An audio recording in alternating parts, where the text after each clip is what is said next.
People.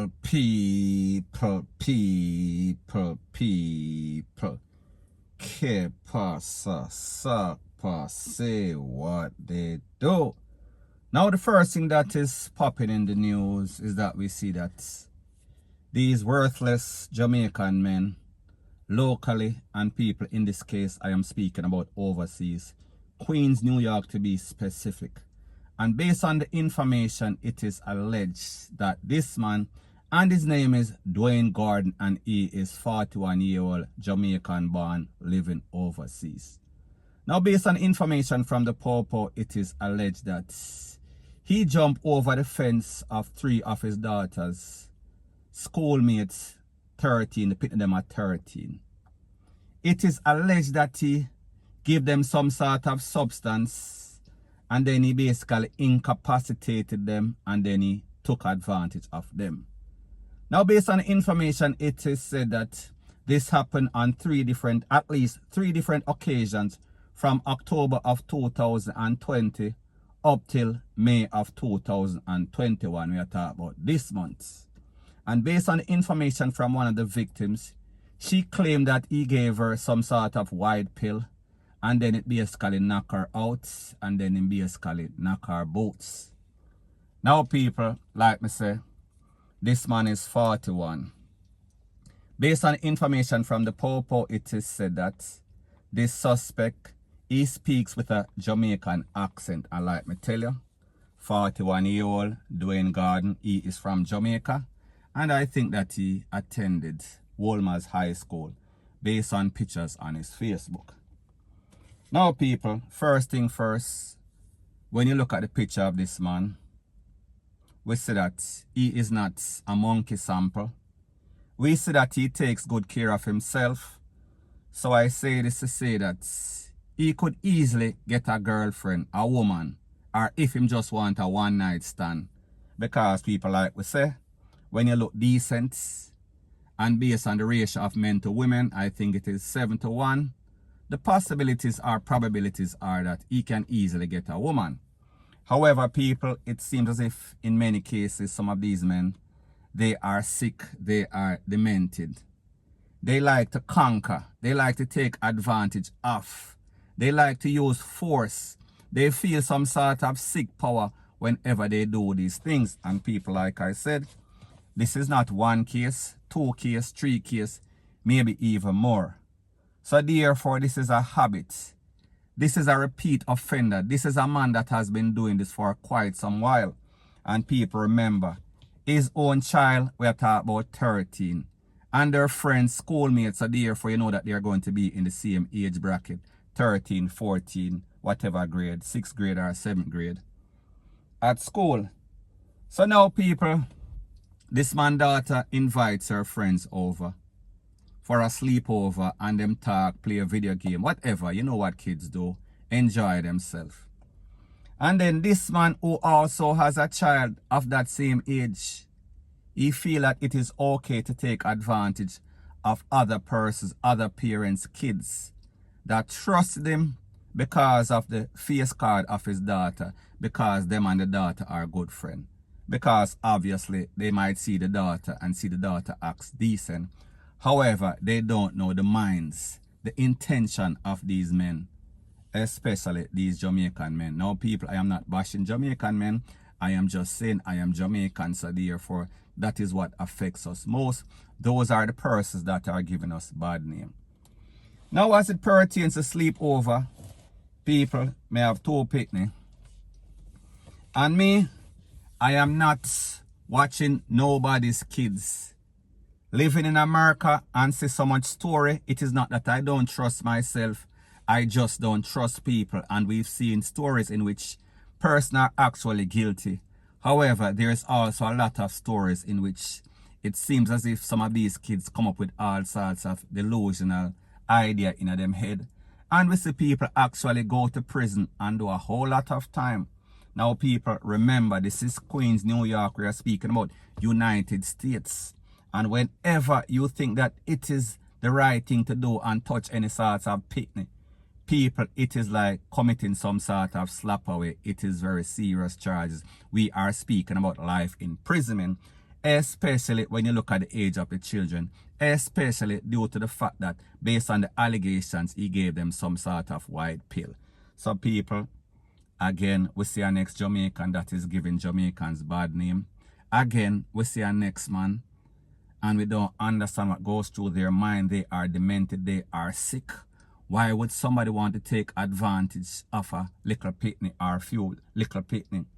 When they themselves are big men and they themselves have the ability, the looks, the body and everything to go out there and get a woman in a him age brackets, or even, you understand, somebody that is of consenting age. But now people, these persons, they like that sort of stuff. They are demented. We are speaking about petty, point blank and period. So anyways people, like me say, this man is wanted by the Popo, and those are his pictures right there. So therefore, if you see him, call the closest Popo station in America, or even if he's in Jamaica hiding. People, do the right thing. Point blank and period. So anyways people, that is my views on the whole thing as it pertains to that. And like me say, it is just my views and opinion. It is not the gospel. Your views and opinion can be respectfully different from mine. But let me know what you think in the comment section. Bless up.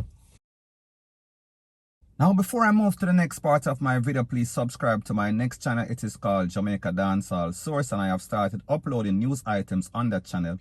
And I'll be pinning the link to that channel in the description of this video. And also, please subscribe to this channel. And when you subscribe, please press the notification bell or icon, and also press all in the option. Now, the next thing that is popping in the news is an update about a story that I spoke about as it pertains to that lady that was burned up in a place called Great River. We are speaking about in Hanover. I am speaking about Nicola Clark. Now, when I spoke about that incident yesterday, I said that she was scheduled to leave on some sort of medical plane from the United States Doctors Hospital in Atlanta, Georgia, to be specific. However, there was some sort of glitch as it pertains to being issued a US visa. It was rejected at first. However, people, it seemed as if some sort of calls were made and everything was kind of sorted out. So people, I am going to let you take a listen, take a look to what the mother has to say. Because I cry and I cry.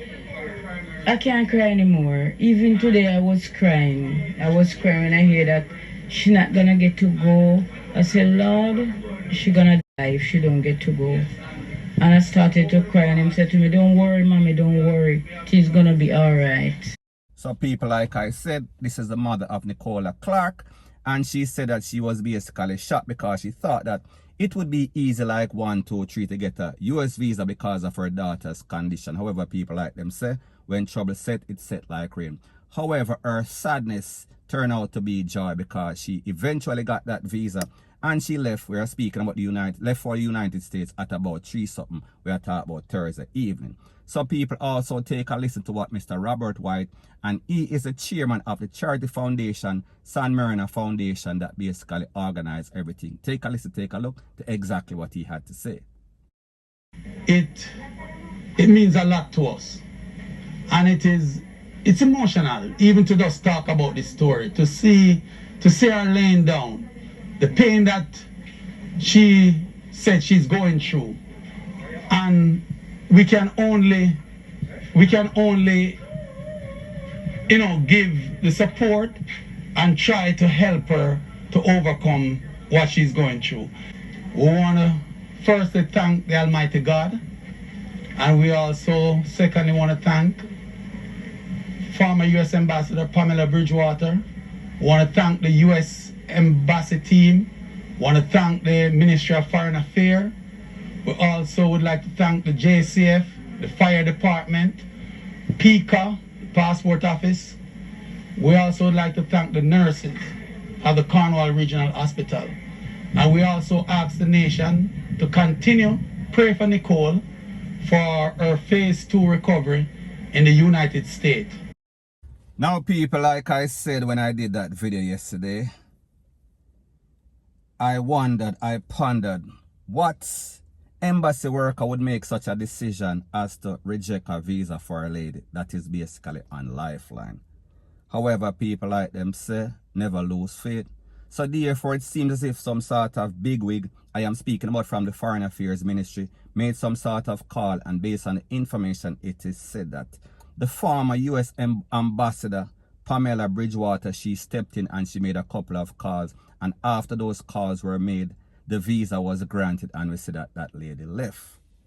Now people, when we see what is happening in Jamaica as it pertains to this case, and we saw that there was a family member, a cousin I think, that created some sort of GoFundMe account, and based on the information from that lady, it is said that this lady was supposed to be destined for Jackson Memorial Hospital in Miami, Florida.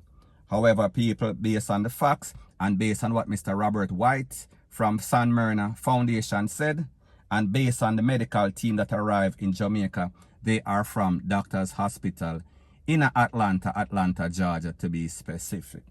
So people, when I did that video, and based on the fact that this cousin of Nicola Clark said that they needed $500,000 people are talking about between 70 and 75 million Jamaican dollars. And I said that, listen, we have to be very careful when we put that amount of money into the hand of a stranger that we don't know. We don't know their characteristics. We don't know anything about them. And we don't even know that this is a cousin that is close to Nicola. However, people, the point that I am trying to make is this. Like all the videos that I do, and I give my opinion, and I make it very clear that this is my opinion, it is not the gospel.